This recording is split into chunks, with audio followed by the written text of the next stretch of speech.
उस क्लास में लगभग 40 स्टूडेंट बैठे थे। अचानक एक स्टूडेंट खड़ा हुआ और उसने बहुत घबराते हुए प्रोफेसर से कहा, सर मेरे पिताजी ने मेरे इस बर्थडे पर मुझे बहुत कीमती घड़ी गिफ्ट में दी थी, सर वो घड़ी अभी किसी ने चुरा ली। तो प्रोफेसर ने अचरज से कहा, अभी कैसे चुरा लेगा?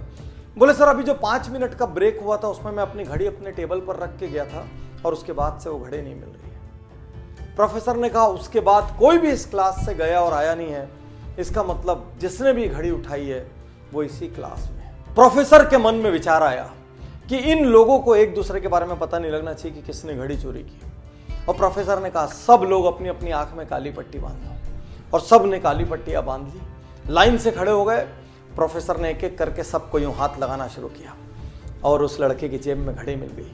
प्रोफेसर ने चुपचाप घड़ी निकाली, घड़ी निकाल के जो मालिक था मुस्कुराते हुए उसके हाथ में दे दी और क्लास नॉर्मल चलने लगी, किसी को नहीं पता चला। अगले 2-3 दिन तक वो लड़का घबराता रहा, हड़बड़ाता रहा, भयभीत रहा। उसको डर था मेरी बात आज खुल जाएगी, मेरा राज आज खुल जाएगा, लेकिन किसी को पता नहीं चला। धीरे धीरे वो सब कॉलेज से निकल गए। बहुत साल बाद अब वो लड़का जिसने चोरी की थी वो अब एक बड़ा इंडस्ट्रियलिस्ट हो चुका था। कॉलेज का रीयूनियन का फंक्शन था, वो उस फंक्शन में आता है, वो अब एक सेलिब्रिटी सा है। वो उस फंक्शन में आया और उसने अपने प्रोफेसर के पास जाके उसके पैर छुए। अब प्रोफेसर से कहा, सर मैं आज आपसे एक बात कहना चाहता हूँ। प्रोफेसर ने कहा, बोलो। उसने कहा, सर मेरे जीवन पे आपका बहुत बड़ा कर्ज है, यदि आज मैं जिंदा हूं तो आपके कारण हूं। प्रोफेसर ने बोला, ऐसा क्यों? उसने कहा, सर आपको याद नहीं होगा, एक बार आपकी क्लास में एक घड़ी चोरी हुई थी और आपने सबकी जेब चेक की थी और मेरी जेब से वो घड़ी मिली थी, लेकिन सर आपने उस दिन वो बात किसी से नहीं की। मैंने निर्णय लिया था यदि उस दिन ये बात सबको पता लगी तो मैं सुसाइड कर लूँगा। सर आपने मुझे माफ़ कर दिया, उस दिन आपने मेरी इज्जत रख ली, उस दिन आपने मेरी सेल्फ रिस्पेक्ट रख ली। मुझसे गलती हो गई थी सर, लेकिन फिर भी आपने मेरा अपमान नहीं किया। आज मैं जहाँ भी हूँ सर उस लेसन की वजह से, मैं यदि जिंदा हूँ सर तो आपकी वजह से। और प्रोफेसर कहता है, अच्छा वो तुम थे क्या? तो लड़के ने अचरज से कहा, मतलब?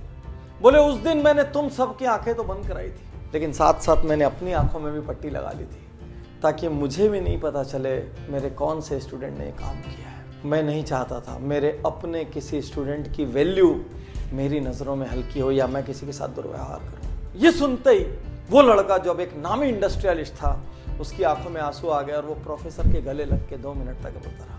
यही तो अद्भुत महानता है, किसी की गलती पता चलते हुए भी माफ कर देना, किसी को इग्नोर कर देना, उसको उसकी सेल्फ रिस्पेक्ट बचाने का मौका दे देना, पता होते हुए भी कि ये कल्प्रिट है, उस वक्त जाने देना ताकि उसको सुधरने का अवसर मिल सके, अपना चेहरा ऊंचा करके चलने का अवसर मिल सके। आज के इस युग में जहां हर व्यक्ति किसी न किसी की गलती ढूंढ रहा है, परिवार में माँ बाप की गलती, भाई की गलती, जीवन साथी की गलती, ऑफिस में बॉस की गलती, कलीग्स की गलती, कुछ और नहीं हुआ तो देश की गलती, समाज की गलती, राजनीति की गलती, सरकार की गलती, सबकी गलती ढूंढ रहे हैं।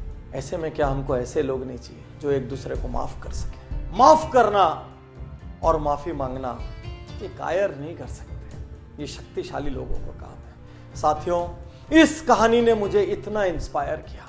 एक प्रोफेसर जो ये नहीं चाहता कि उसका स्टूडेंट उसकी नजरों से गिरे, जो ये नहीं चाहता कि उसका स्टूडेंट किसी और की भी नजरों से गिरे, क्या ऐसे लोगों की समाज को जरूरत नहीं है? जहां पर हम लोगों की गलतियां होने के बावजूद उनको इंसान मान के, उनको मिट्टी का पुतला मान के उनको माफ कर सके।